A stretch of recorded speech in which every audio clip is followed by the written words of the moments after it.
Olá, mais um momento aqui do Sindicato dos Produtores Rurais de Uberaba. Eu estou aqui com meu amigo de longa data, né, Zé? Do século Zé passado. Neto, Zé Pérez de Lima Neto, contemporâneo de colégio marista de tantos anos, de cultura inglesa aí.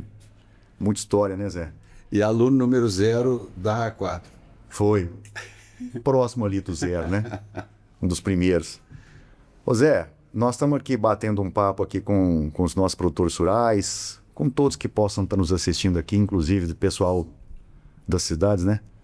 E eu queria que você contasse um pouco pra gente, pra eles, né? Que eu sei muito, eu já sei alguma coisa, da sua vida com relação ao agro. Eu sei que o Zé Neto é engenheiro civil de formação, mas me conta aqui, mas eu acho que eu nunca vi você exercer a profissão de engenheiro civil, né? Tive uma passagem. Já foi professor e é ainda professor de muitas disciplinas, inclusive ligadas ao agro, né? Conta um pouquinho do seu envolvimento, da sua origem com relação à produção agropecuária. Conta pra gente. A agro, para mim, é igualzinho para você, é DNA. Entendeu? Vem dos dois lados, linha alta e linha baixa. Meus dois avós eram produtores.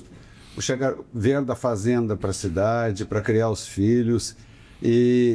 Interessantemente, todos os dois amavam a pecuária, sempre foram ligados à pecuária. Então, a gente tem necessidade de bicho, tem necessidade de conviver com o animal.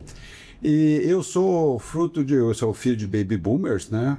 E fui criado na cidade. Então, as minhas férias e meus fins de semana, eu era sequestrado pelos avós e fazendo.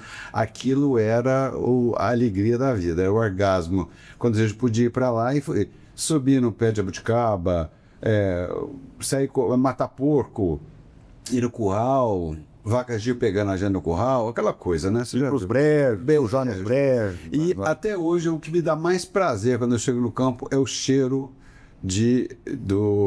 da poeira do burral. E principalmente quando está chovendo. Quando cai a primeira chuvinha, aquilo é bom que não tem explicação. Então, minha ligação com o agro é genética, é prazer. Ô Zé, interessante, né?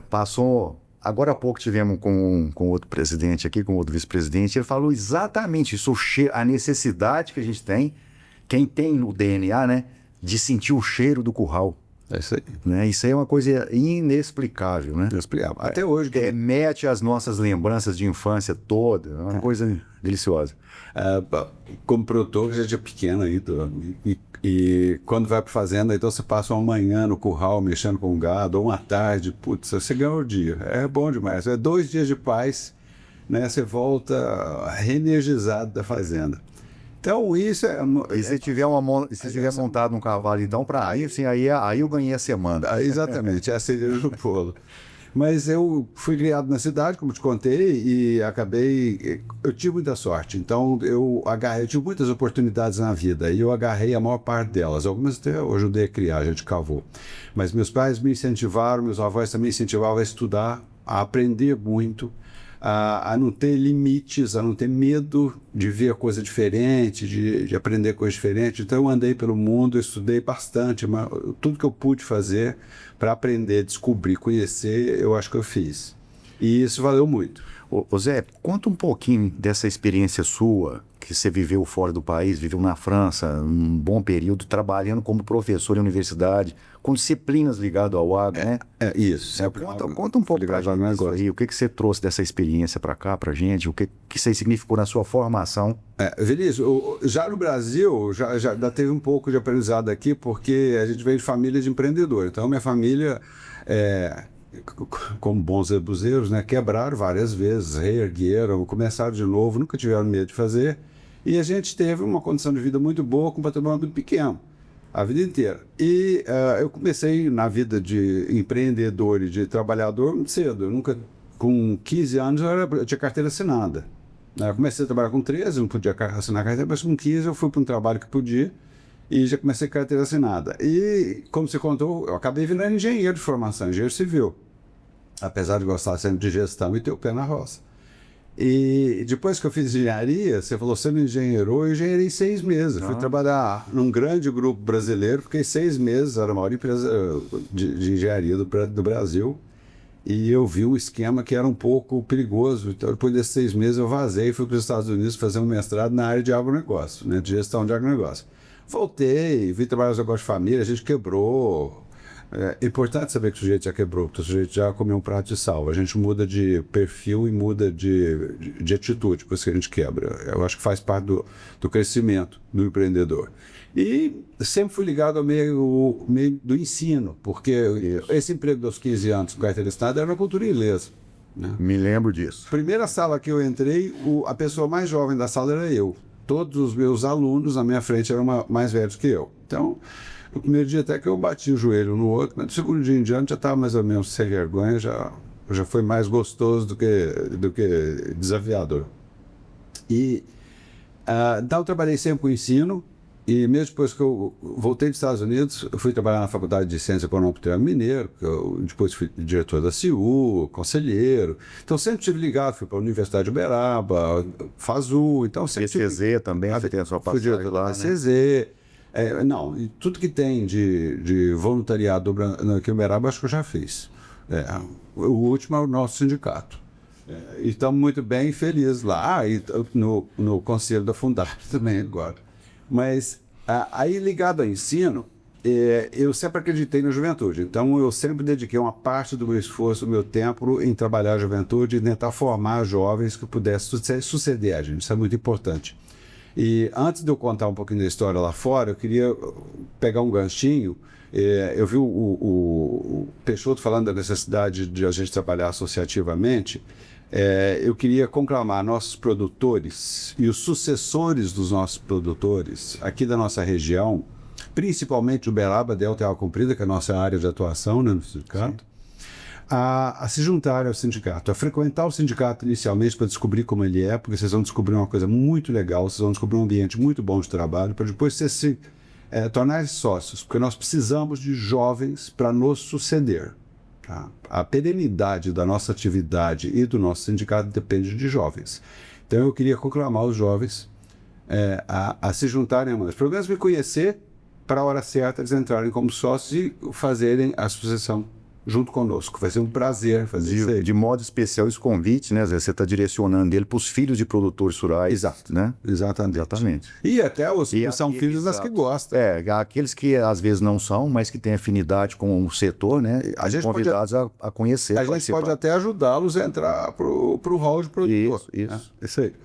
Mas a experiência no exterior foi que, depois de trabalhar um bom tempo aqui, eu era professor aqui da Uniub e era professor convidado de umas escolas de agronegócio na França, que não eram públicas, escolas chamadas particulares, que não dá mais tão do que fundações. E eles me chamavam todo ano, ficava lá 15 dias trabalhando com eles, muito estudo graças ao inglês, porque eu ia lá e explicava para eles o agronegócio brasileiro e dava uma perspectiva mundial, de evolução mundial, em inglês. Para eles era importante. Um dia eles perderam o juízo, me convidaram para mudar para lá e dirigir um programa de mestrado nessa área.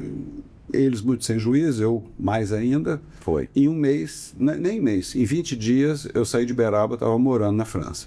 Instalado, fiz um curso intensivo de um mês, que eu já tinha um francês meio dormente. Coloquei-o na ativa.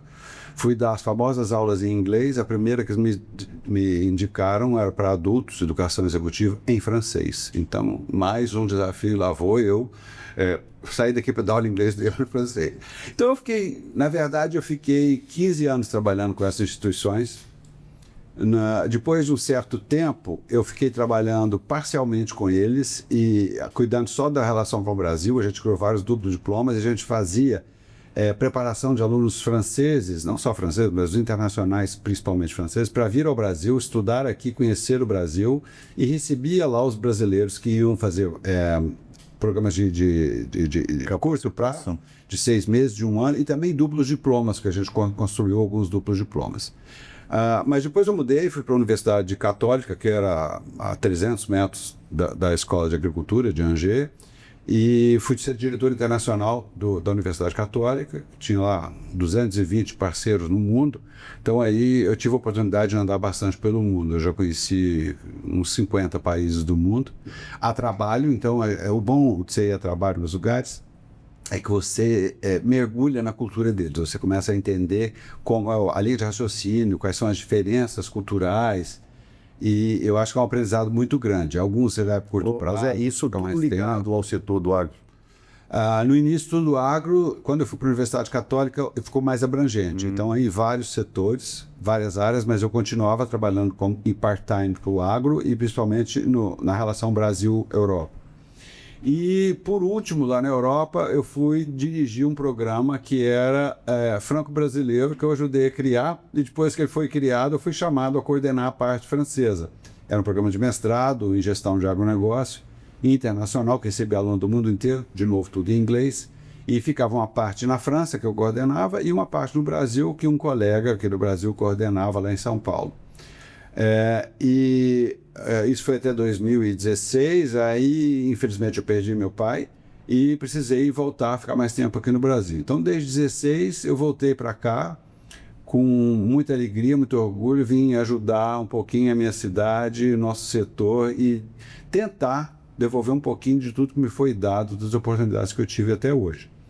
Mas a experiência internacional ela é interessante porque ela relativiza alguns problemas que a gente tem e ela antecipa alguns que a gente viu fora, dá tempo de a gente se preparar para elas.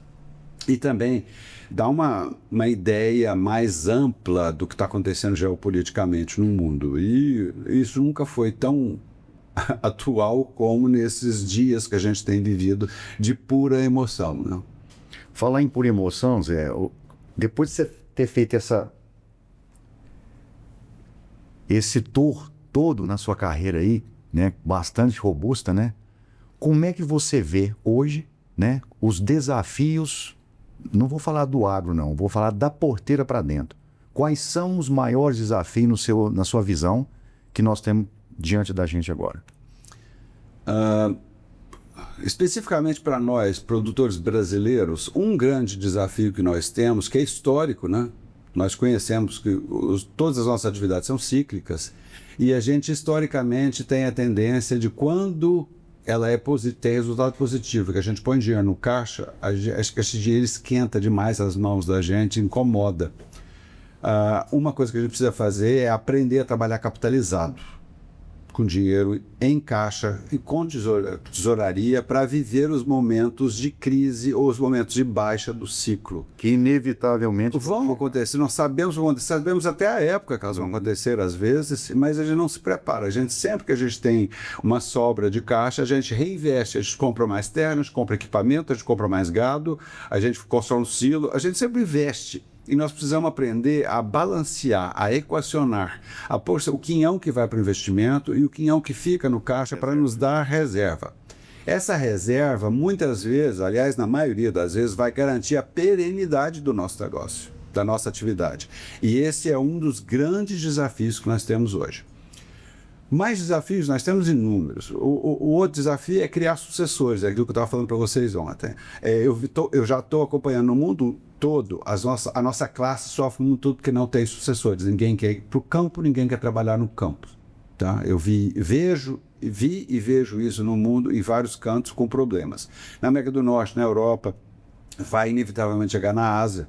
Né? Já está em alguns lugares, não vai chegar na Ásia toda. Essa imagem de que morar no campo, viver no campo é ruim. Não é não, já foi. Hoje em dia é muito bom. Aliás, hoje em dia é melhor do que em muitas áreas urbanas que eu conheço mundo afora. Esse também é outro desafio. Um desafio específico do Brasil é melhorar ou construir uma imagem positiva do agro brasileiro. Nós somos o agro mais eficiente do planeta. Nós somos o setor que mais preserva no planeta. E nós somos ameaçados, atacados, extorquidos, né? O tempo todo por estrangeiros hipócritas que acabaram com a natureza deles e ficam aí dando pitaco na nossa. Então nós temos que mostrar para o mundo o que a gente faz de bem e de certo para valorizar o nosso agro. Ô Zé, deixa eu abrir um parênteses aqui. Acho que nós já até conversamos sobre isso. Você trouxe aí que os estrangeiros hipócritas que já destruíram, não vou falar destruíram, já colonizaram as terras deles na integralidade. Mas destruíram a natureza. E quer dar pitaco na nossa. Eu até não vejo assim, eu vejo assim que eles modificaram a natureza em favor deles. Claro. E quer nos impedir aqui. Claro. Eu acho até natural e esperado que eles façam isso, porque nós somos competidores dele. Agora, uma coisa que não dá para consentir é ver gente nossa com esse mesmo discurso. Porque nós temos sofrido talvez mais com a má informação vou dizer assim para ser sutil, com a nossa gente. O brasileiro atacando o próprio setor que mais emprega, que mais produz e que tem mais futuro no Brasil, que é o agro. Vinícius, tem duas frentes para abordar esse assunto. Nós temos uma frente de falta de educação, de informação, de conhecimento. Então tem gente que, infelizmente, por ignorância dos fatos, denigre a nossa atividade, o nosso agro, aqui fora e fora daqui do Brasil. Aqui no Brasil, aqui dentro, desculpa, e fora do Brasil. E nós temos uma série de mau caráter aí, né, que são esses que ficam mal nesses sistemas de ONG, de bolsa, não sei o que. Gente que não quer trabalhar, essa esquerda assassina que está aí solta pelo mundo, fazendo esse estrago que nós estamos vendo, que esse é vendido. É vendido, ele presta conta lá fora. É o caso desse ET ministro do meio ambiente aí, que não sei porque está lá, é um jabuti lá em cima que ninguém sabe, é de um partido que não tem representatividade nenhuma, só serve ONGs estrangeiros que querem atacar e atrapalhar a nossa produção e que tem cargo efetivo o tempo todo atrapalhando aí, colocando a batuta nas raias da nossa bicicleta. Então, você tem dois tipos de gente. O que dá para a gente trabalhar é a parte da consciência, da educação. Vamos trabalhar jovem e vamos explicar para o jovem, pegar o jovem, levar o jovem no campo para ele ver o que realmente é o campo, para ele ver as condições de vida no campo, que mudaram significativamente, são hoje muito boas, ensinar para ele o que é ser produtor. Tá? Ele vai entender isso aí. Eu acho que nós ganhamos parceiros e nós ganhamos aliados dessa forma. Quanto a esses mau caráter que estão aí, o melhor é esperar terminar o mandato terrestre deles e, quem sabe, cremar para não brotar isso de novo. Você está entrando num outro campo de discussão, né? Que aí seria um campo político, né? Politicamente, a gente teria alguma alternativa para poder combater esse tipo de ETs que você descreveu aí? Nós temos que criar líderes, fazer líderes. Nós temos a Frente Parlamentar da Agricultura, que teoricamente é a maior frente no Congresso e que poderia propor, aprovar qualquer medida e poderia barrar também. Mas, infelizmente, a gente descobre que a maioria deles estaria só fazendo volume, porque isso tem preço e, enfim, bom, são baratos, né?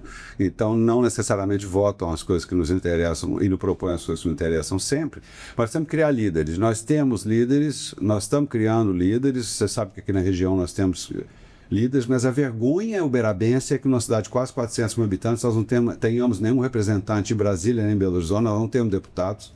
Isso é uma vergonha, significa, vamos dizer assim, o caminho errado da política local uberabense, né? A gente acaba craquelando, fracionando nossos votos em épocas de eleição e a gente acaba não elegendo ninguém para nos representar.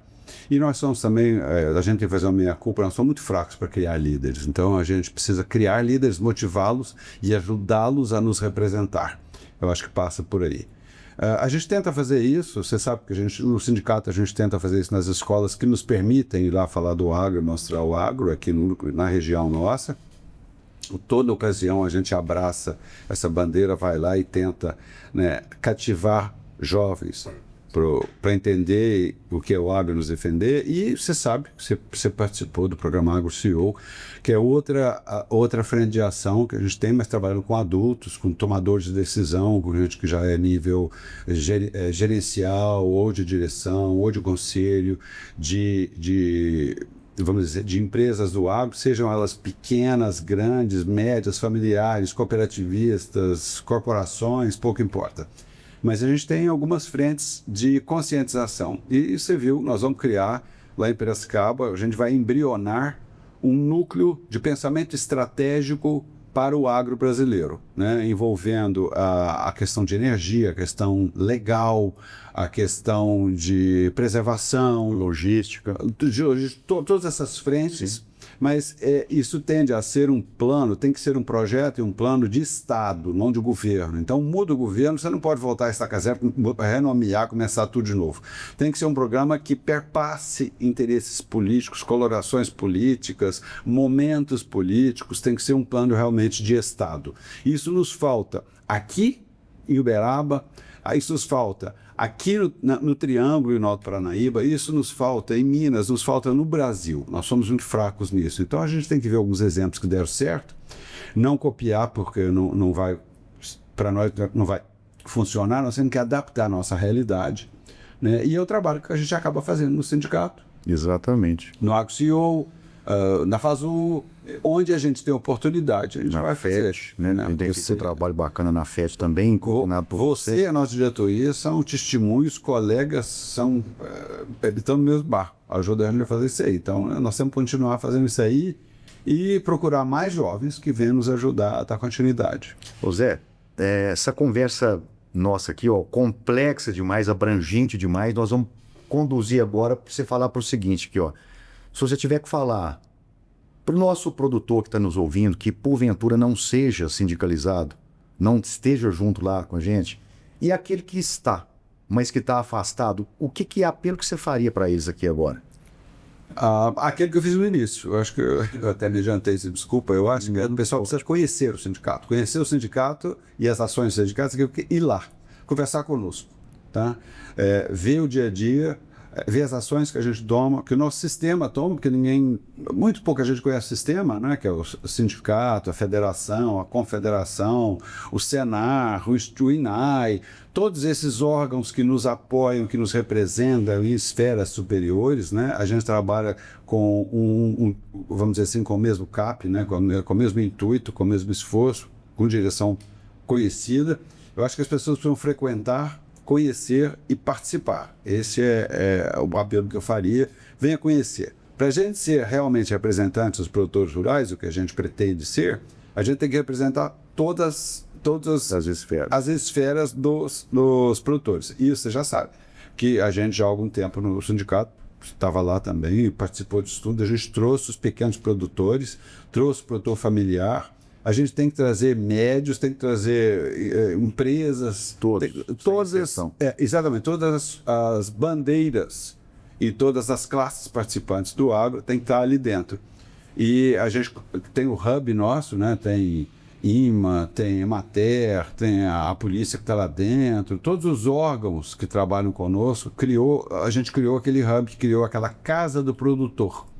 A gente precisa atrair mais o produtor precisa usar a nossa estrutura, nosso anfiteatro, nossa área de confraternização. Então, precisa criar um hábito de ir ali, obviamente participando, ele vai conhecer os problemas, os desafios, e eu duvido que, lambendo doce de leite na colher, tomando café conosco, ele não se envolva, ele não se entusiasme e ele não se junte a nós. Muito bem. E nós precisamos ouvi-los também, né, Zé? Para poder dar a eles a sensação de pertencimento, deles saberem que nós estamos lá, que aquilo lá não é nosso, aquilo é deles, é do produtor rural. E que a gente lute pelas causas e pelos problemas reais e atuais deles. E nada como estar com mais uma mão junto conosco para poder fortalecer essa união, né? E para fazer valer os nossos interesses e nossos direitos. É isso aí. Ok, Zé. Obrigado pelo momento aqui. Obrigado a vocês. Um abraço a todos. Até breve. Espero que tenha no sindicato. Exatamente. Até já. Até já. Obrigado.